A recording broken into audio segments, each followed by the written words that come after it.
ছবি দিয়ে আমি দুইটা কেস বুঝাচ্ছি যেন আপনি দ্রুত গ্র্যাব করতে পারেন। প্রথম যে কেস, দুধ ও পানির মিশ্রণ অনুপাত হচ্ছে 5:3। তাহলে কেস 1 আমি এখানে বললাম 5:3। আগে হচ্ছে দুধ, পরে পানি। সো M:W, মানে দুধ ইস টু পানি, মিল্ক ইস টু ওয়াটার, 5:3। আচ্ছা, এরপরে কি করছে, মিশ্রণ থেকে 16 লিটার তুলে নিছে, অর্থাৎ এখান থেকে আমি কতটুকু বের করে নিছি, 16 লিটার।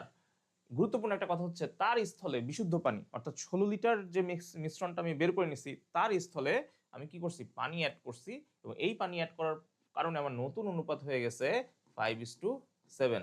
অর্থাৎ যতটুকু আমি মিশ্রণ থেকে বের করে নিছি ততটুকু কি করছি, পানি ঢালছি। তাহলে পানির অনুপাতের পরিবর্তন দেখেন, আগে ছিল 3 অনুপাত পানি, এখন হয়ে গেছে 7 অনুপাত পানি।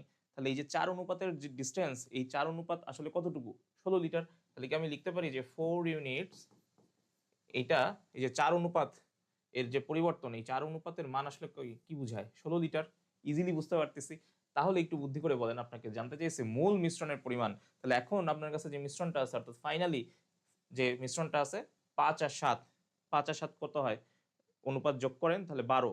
তাহলে টোটাল মিশ্রণের যে ইউনিট 12 ইউনিট, এইটাই কোশ্চেন তাহলে কত হবে, ইউনিটারি মেথড পড়ার দরকার নাই, 16/4 × 12। তাহলে এখানে আপনি যদি কাটাকাটি করেন তাহলে আপনার অ্যান্সার চলে আসতেছে 48 লিটার।